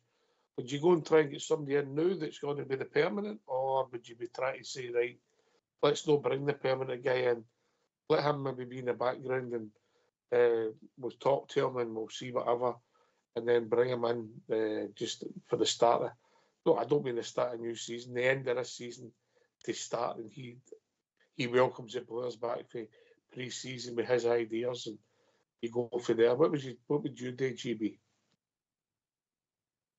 Probably just to start, you probably just rhymed off everything I was about to say. I would bring in the kind of interim, but in the background, go and get my number one choice. I think this is a time where we go and spend the serious money on a top manager. I mean, I think we've been kind of scraping there the last few seasons. I know Gio was probably up there with money and all that, and most of them have made good dough. But I think this is the time where we go and get real quality, hopefully. Especially if there is going to be investment there, and like you says, hopefully we see him before the end of the season, and he gets him in for a couple of games. I think if we join with somebody else. Yeah, Duncan's joined us. Evening. Evening there, boys. Is the news just come through there officially? I believe it has on Sky. Yeah. Yeah, Yeah. I believe it has. I'm just checking the Rangers website as we speak. Yeah. Oh, in you come. I just seen it in a couple of the comments there. So, initially, what I was going to phone up for was because it wasn't made official. But obviously, Rangers Radio's get decent sources. Well, we sort of knew about 4 o'clock today. It started feeding through to my phone. It was pretty electric, and important man, Oxtia. Mr. GB texts me. Mr. Kelly texts me, by the way. He's getting a sniffles, Southside. That's how he was available for selection of the night. Yeah, just is he a sick note? Sick note. First one I've ever had. First call off ever for a sickness. Yeah. Jesus. The sniffles. Duncan, what's your thoughts? What do you think? Well, I don't mean happy. That's not the right word. Right? Aye. I mean, I phoned up about a fortnight ago, and I was after the Queen's Park, and I was full steam ahead, wanting them going then, with a large section of the support. But then I was listening to some of the other opinions, and I was on the metaphorical fence, as it were, and had to get a set of tweezers in about myself after that call, so I did.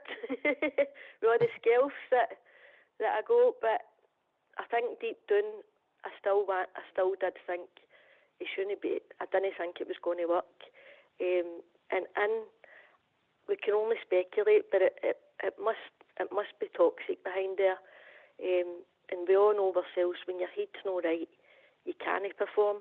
Whether football players are not immune to this either, and we can all hum and haw why their head's not right. I personally expected a better performance than we'd seen in a good while because of all the talk in the background was positive about the takeover. So that performance yesterday, and I couldn't get my head around it. I haven't watched them, and I do think, Clement, that is, I do think perhaps the club stuck with him a wee bit longer as well because you could see he resented being out front and centre when we didn't have people in positions, when he was the spokesman for the club, and you can't blame him for that.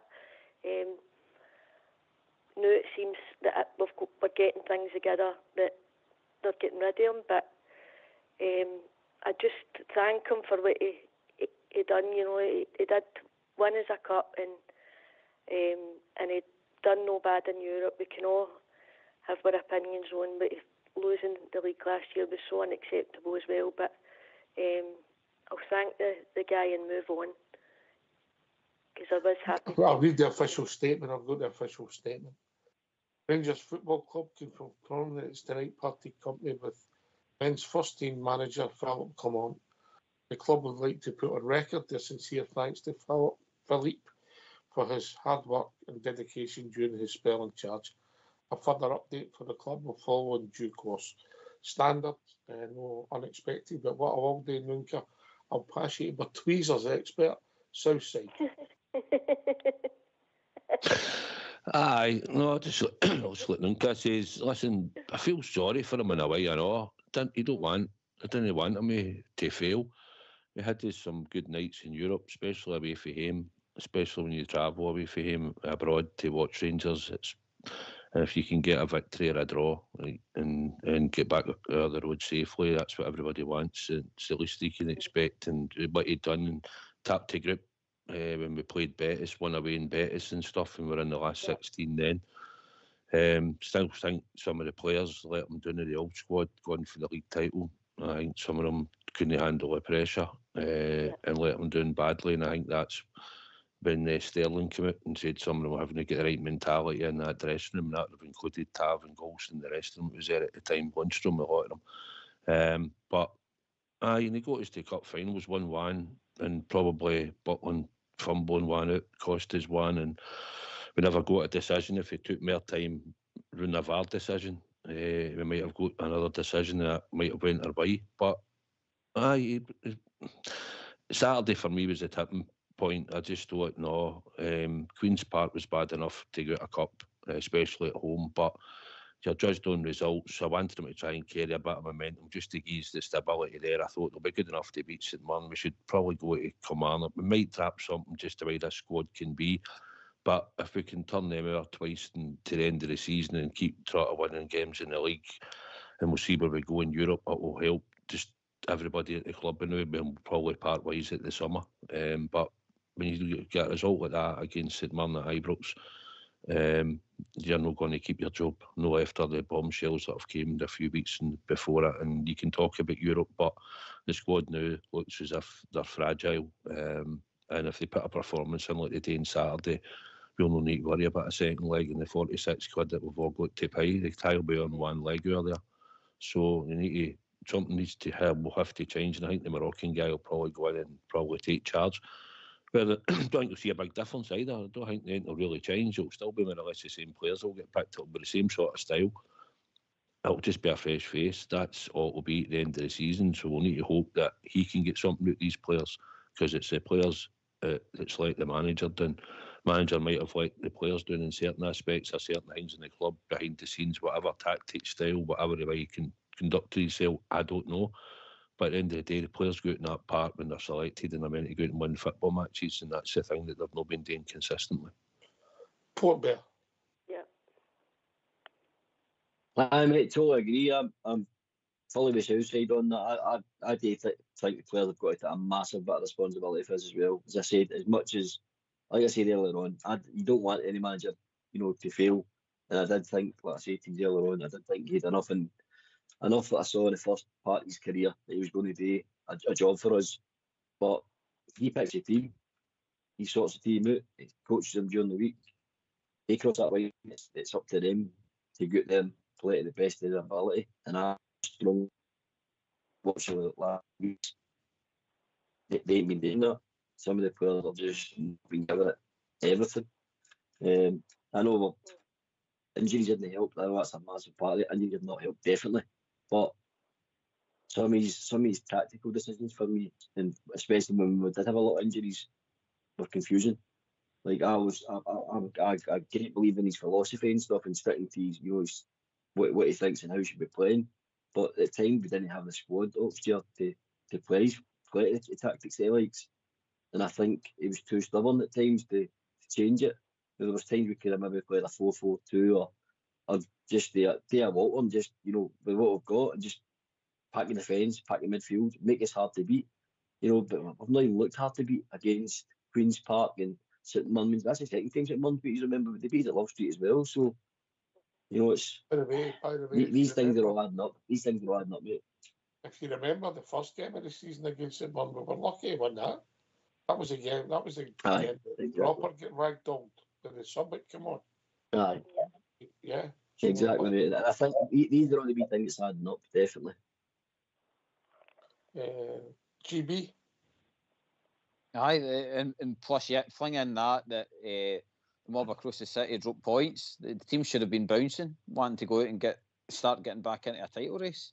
Getting points back. But again, didn't look any intent off the squad to go and do that. And again, it comes for Come On should have had them right fired up to say, right, come on, boys, we've got a chance here to get some points back, put some pressure on them. It just never happened. It looked as though we were just happy to give the points straight back to them. And again, that's not good enough for me. That falls on the manager. I get it. I think he's been stubborn to the point. I've been silly sometimes, but it didn't look as if there was motivation between him and the team there in Cardizza. And it's looked like that in a lot of the domestic games. It's a pattern. We've all noticed that and what GB had said there, it's inevitably it's his job for motivating the players. And if he can't do that, then it's worrying. But then you look at it for the sense in Europe, they seem motivated. And I just want to fling another wee quick point in. Because I agree with his think on his style. See that this, I firmly believe he was just playing us as if we were a European team in a Scottish league, and we can't. We need. We've got a unique league, and we need to be different. And even with the two up front as well, that we all had that worked well at first with Hamza and Dessers and stuff, and then he went back on it. So stubbornness again. But what do you feel? Because I think Van Bronckhorst was a bit like that as well. Even though he did get the club, he played for us, and great, phenomenal player for us. But Advocat was blessed with real stars then, and I think his approach at times, Van Bronckhorst, was too European in the Scottish League, and possibly his downfall as well. What do you think of that? Totally right. Mr. Southside, that's at that Southside. I think you need to.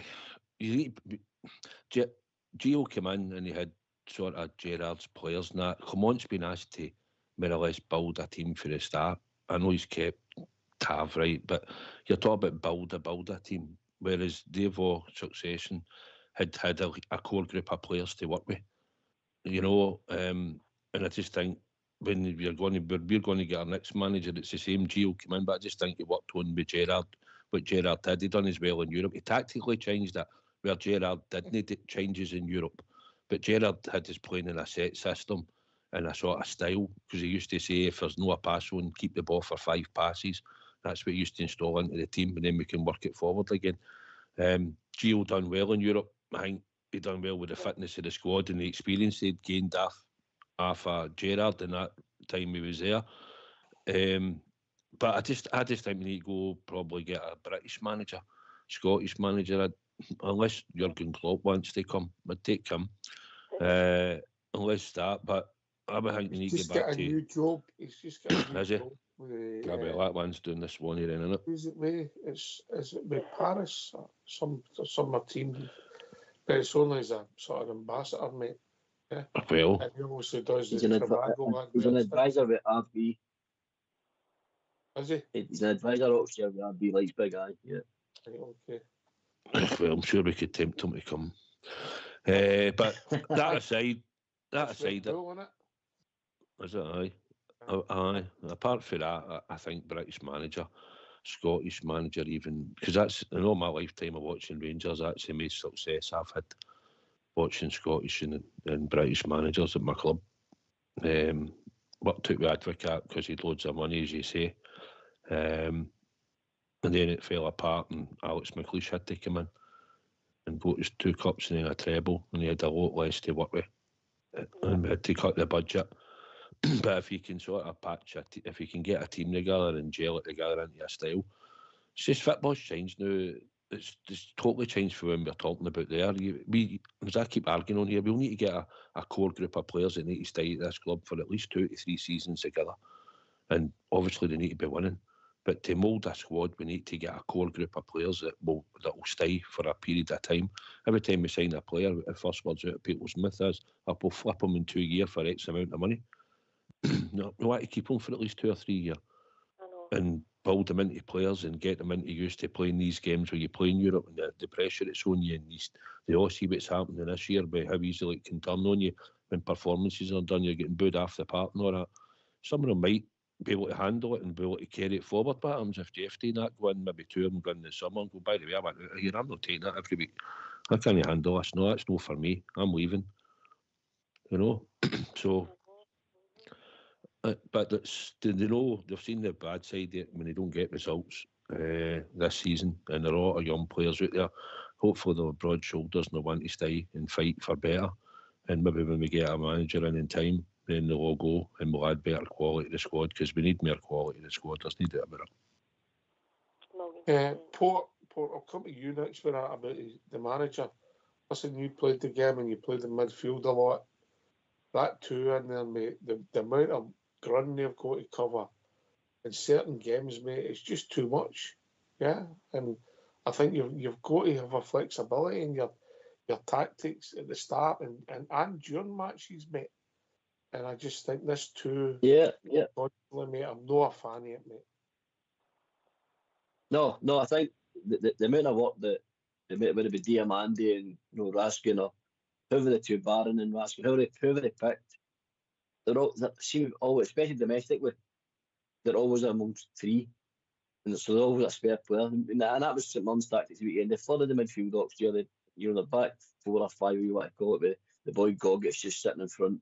He just looks like a superstar every time he plays against us now, and he's absolutely rotten to. But they know how to play against us Oxford, and if you're against 3 against 2, there's only going to be one winner in midfield. You're going to get run over because physically, I don't think Raskin and Diamandi are up to the physical challenge when it comes to a midfield battle, and that's more often than not where games are won, and that's for a frustrating part for me. Barron was sort of doing that sort of work where he was a wee terrier and getting stuck in. Raskin does it, but I'd like to see a bit of meat put on Diamandi because he's, for me, technically he's great, but physically he's not just up to scratch in Scottish football. Yesterday, but it's hard. Yeah. See, yesterday when Butland had the ball before we lost the goal, what they were doing is one of the players was just following Raskin to cut out that pass with Butland, and with nowhere to go, and obviously they played with the 2 up front, and so Diamandi and whoever has got that whole midfield, mate. And at times there was 3 of them in there against one because one of their guys was just breaking it and gone with Raskin. You stop him getting the ball. He argues being my best player, and the guy sort of shoved us forward and get the ball to the forward players to make things happen. And then with nobody, mate, it's just that stubbornness of doing the same thing all the time. Teams know you're going to do it, and then you just stop that, and then everybody's left scratched their head for 20 minutes. What? Well, therein lies the problem.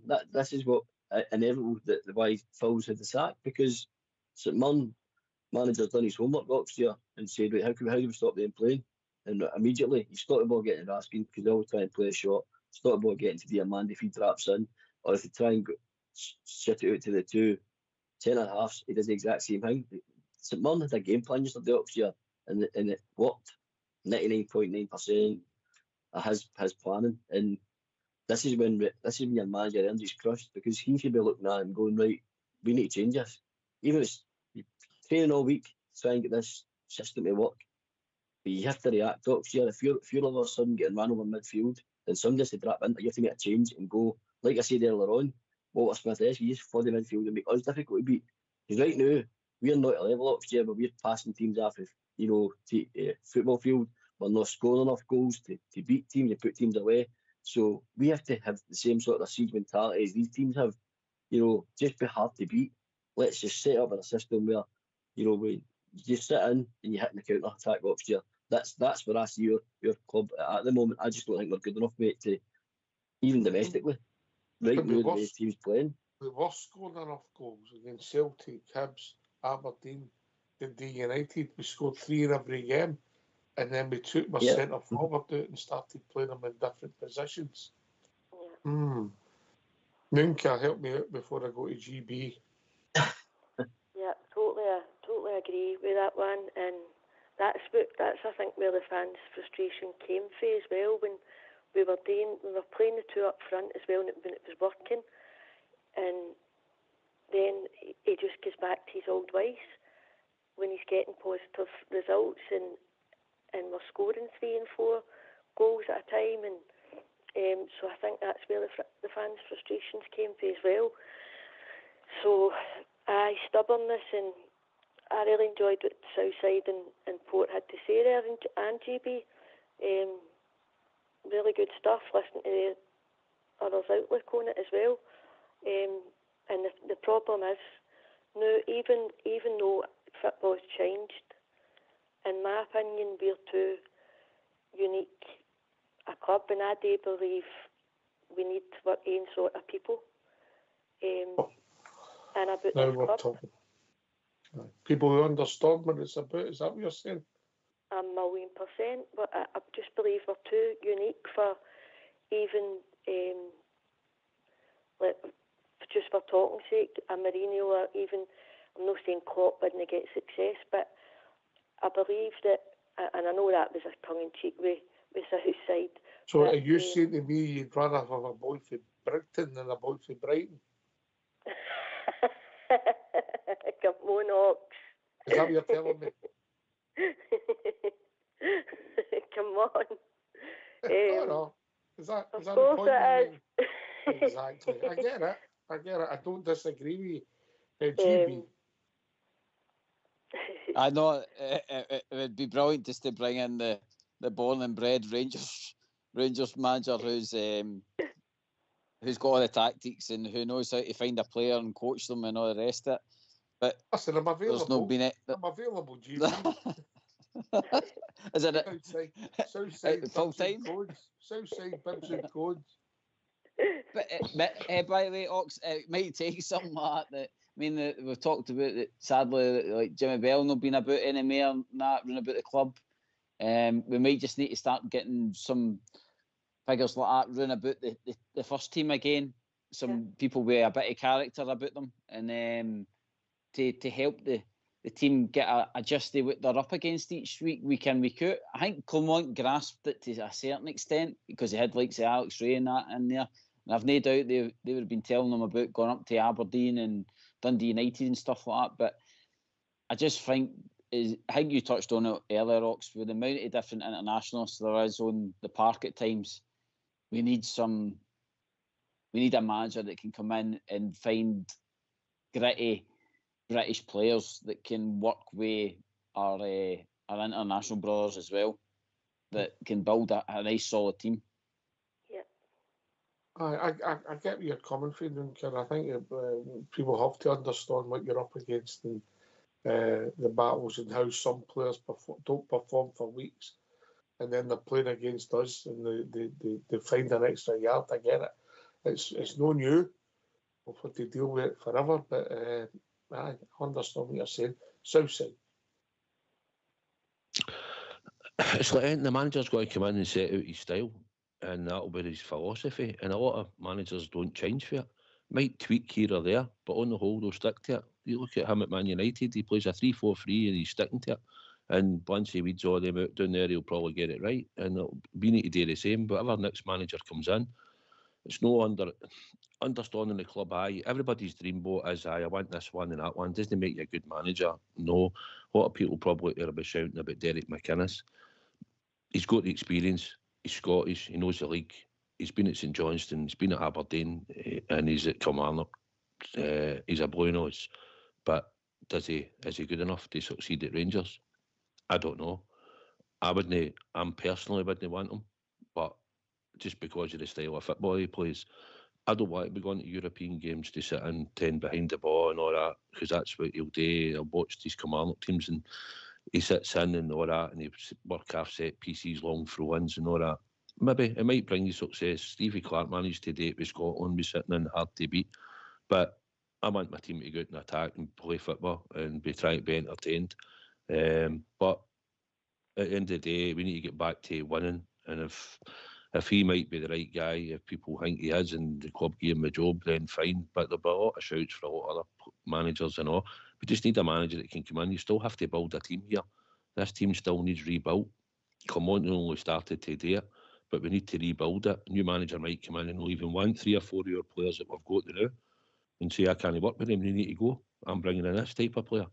So we don't know, but he's still got a rebuilding job to do no matter what manager that comes in next. So did Clermont if he stayed in the summer, mate, when the people was leaving. Anyway, we'll be joined by Billy. Evening, Billy boy. Evening, troops. Better late than never, as I say. Better late than never. Listen, I'm not one to what's done is what's done, but I'm going to suggest something, right? And I've been banging on about this for a while. I've actually fell out with my mates out there, he did, and I didn't want to be proved right, but I've been proved right. There's been 4 Rangers managers now that's played this 4-2-3-1 system, right? Paul Le Guen, Giovanni Van Bronckhorst, Michael Beale, and Philip Clement. yes, they have worked to an extent in Europe, apart from Paul Le Guen. Well, But he done all domestic, right. Europe bizarrely, mate. He well, done all right. domestically, that system does not work in Scotland, because if it did, we would not be going through managers the way we're going through managers. And that's down to the manager not changing his system, which you've been banging on about for long enough. Now, the next question we should be asking ourselves, or the board should be asking themselves, whoever the next candidates are for the Rangers manager's job, they should be asking them what kind of system are they prepared to play. And if they're prepared to play a 4-2-3-1, you say, right, okay then. Well, we've had 4 managers now that's tried to play that system and wouldn't change that system. If it's not working in Scotland, are you prepared to change that system to get winning matches in football? And if the answer is no, then they shouldn't be a candidate for the job of Glasgow Rangers. If the answer is yes, then they should be taken into account for the job. But I'm telling you something now, if we get another manager in and they play that 4-2-3-1 system in Scotland, it will fail again. It's as simple as that, because the way teams set up in Scotland with their low blocks, etc., we have continuously struggled to break down teams at home and away. And that's a fact, as we like to say here. That's a fact, right? Because the proof's in the pudding.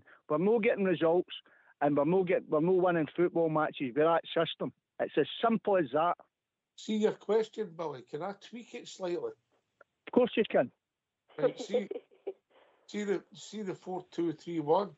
See if you were playing that in any game and it's not working. That's what you get paid today, is change it, innit? That's correct. Of course you do. Of course you do. But these managers have been so, and I understand managers, they get a system and they trust a system and they stick to a format, etc. I understand all that. And to a certain extent, some managers get away with it. But the difference between proper managers and just the good managers is the proper managers are prepared to tinker with things and find us a solution to win games of football. And that's the difference. If it's not working, you change it. And if it's not broke, you don't fix it. I get that. Simple philosophy, Billy. We're simple men. Nunca. Yeah, but I agree with that. I think that's a great point. I think it's a great point. There, Billy said it. It's 4 managers. He's done his homework on as far back as Le Guen as well. So it's the board have definitely got it wrong in the past, and they've got it wrong with the best intentions. And that's what I mean about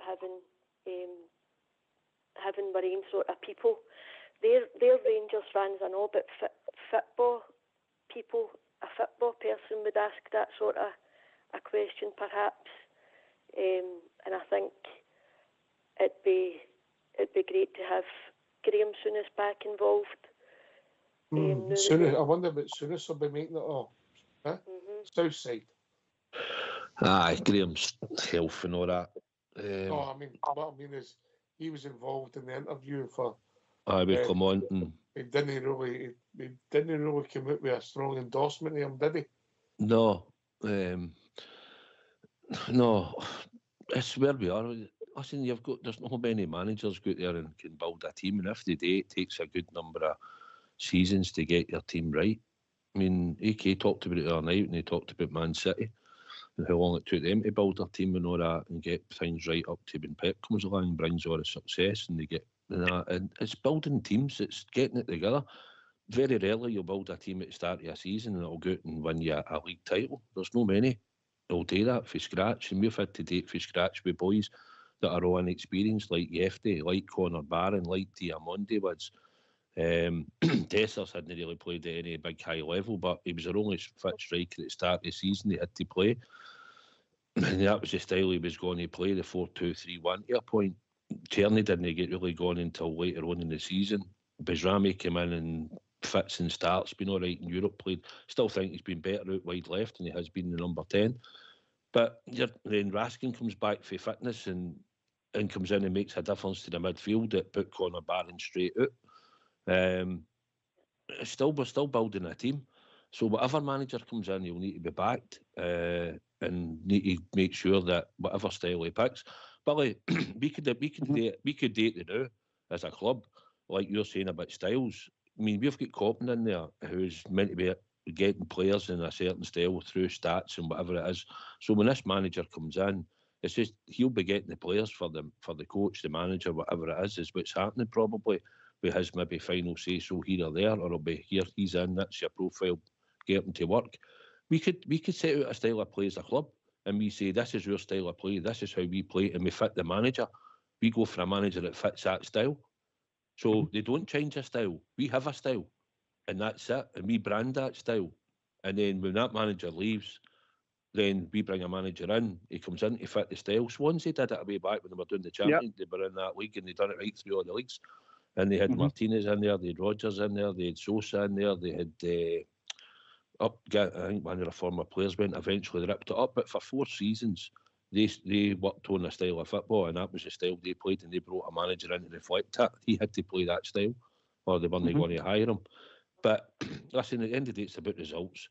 We're making it sound a bit more complicated than what it is. Brighton do it as well, I believe. They do a style like that and bring a manager in that suits that style of football and that. But at the end of the day, we need to bring in the right manager, and it's got to be the right manager now. We've got to back him, and to be honest, he'll have to get after a flyer.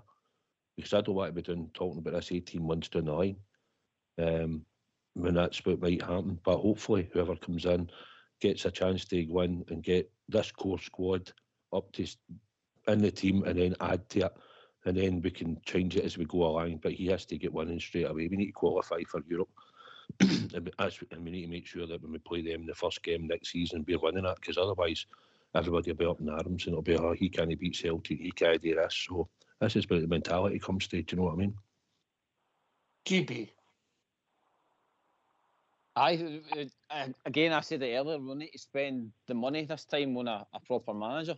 If we get the right manager or coach, I think with this director of football coming in, it might be a coach that we'll be looking at.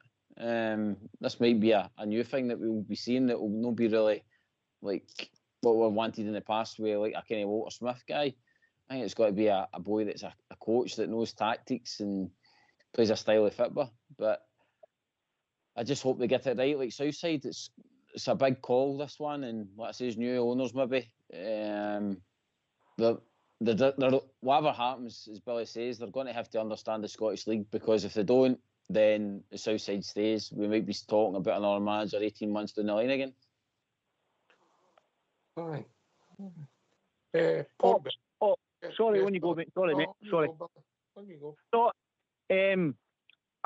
me and Big Southside, we spoke about this a fair ages ago, about that style of football with a football philosophy, I'm sure. So we're singing off the same song sheet, you know. But that's if we've got to go down that road to a football philosophy, Ox, right? That's going to be right back to youth level. But see, when the laddies are coming in the door at 13, 14-year-old, right? That's got to be drummed into them.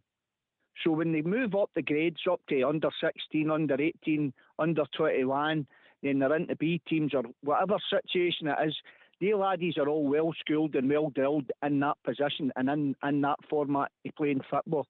That's the only way that would work, you know, because see, when you start to play different formations at different levels, all right, the laddies are learning. We understand that. You're learning football. You're learning how to play different positions, etc., etc. We understand that. That's how football works, right?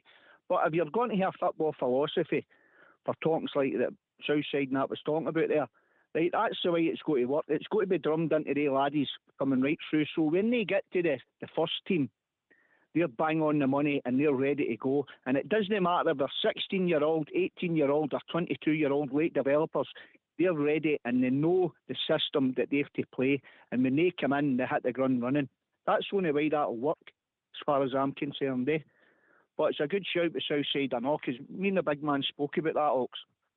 Sorry, mate, I just wanted to come in there. Listen, I get your point. I've got a slightly different take on it. If you play one boy and he's got to he starts out and he plays it right back, saying, and he's learned that the attacking fullback role.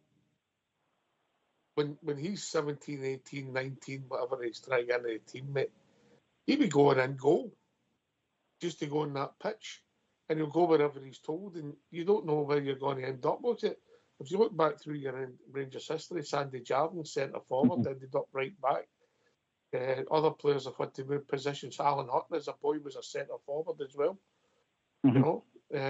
So I want football players, and I want winners. Yeah, and I think we should be trying to educate that. As Albert says, listen, I don't want a boy that's good at making a souffle. I want a boy that's good at putting the ball in the back of the net. And that's our job. Nothing wrong with being able to make a souffle. Port Bear. No, there isn't indeed, mate. There isn't. No, I just think that this next appointment next year, again, we'll all be calling for patience, because I think, again, in my opinion, this club is in a fledgling process right now of building a team like Southside saying. Philip Clement started it. He's got rid of, think of the players that's left the club in the age group. The age group's come way down. There's a lot of inexperienced guys like Diamandi, Yefte, Barron, young players, that's just learning what it's like to be at a club the stature of Rangers, the pressure, how the fans can turn as quick as when the results are going your way. I think it's important to install. We have to get back to domestic dominance. I know Europe's important, but probably one of my old phrases on here. Europe for me was gravy, and I just think we need to get back to domestic dominance again, getting it right in our league, getting these players right, to find a system that's going to work in our league next year. I think the last positive system we had was probably Gerrard's 4-3-3. I think that's to take it back. That's when I enjoyed that. I enjoyed that style of football we had under Steven Gerrard. But he did tweak to Europe and domestic league. But I think we have to be patient next year, because for me this next phase of the rebuild under another new manager, it could be another 12 to 18 months next year. A hot sometimes, low points and high points. And I think we have to be patient, mate. Things are going to happen quick, mate. Things are going to happen quick. Yeah. Nunker, I think one of the things that annoyed me yesterday was everybody was frustrated for 2 weeks ago. Everybody was annoyed. And when the news it broke last week, the support had a lift. And so it was up to the players and managers and the manager to cement that lift. And then they've got us up to 44 steps forward last week, and we've took 20 backwards yesterday with the performance. 100%. And that was my frustrations with the group of players. Clement, he wasn't going to be our manager at the start of the next season. It wasn't going to happen. Right, okay, we've reached that time of the evening. Thanks for coming on for the special. Last word to your good self, Billy Boy. Aye, thanks for taking my call, troops. Listen, as I said, we don't want any Rangers manager to get the sack. That's not what we're all about. We want our managers to be successful, but listen, it is what it is to say the phrase, and let's hope that the board and that get their thinking caps on and get the right man in, because enough's enough now. We need to get the right man on board here and put us back winning football matches, making us successful. That's all I can say. Yeah. Nunca? I'd just like to echo that as well, and thank Billy for his call, and thank all you guys, all you boys that come on regularly on the channel, and Ox and Old School Blue doing the technicals, and I can't believe I forgot his name behind the scenes as well. Fox, Mr. Fox. Mr. Fox. Oh, geez,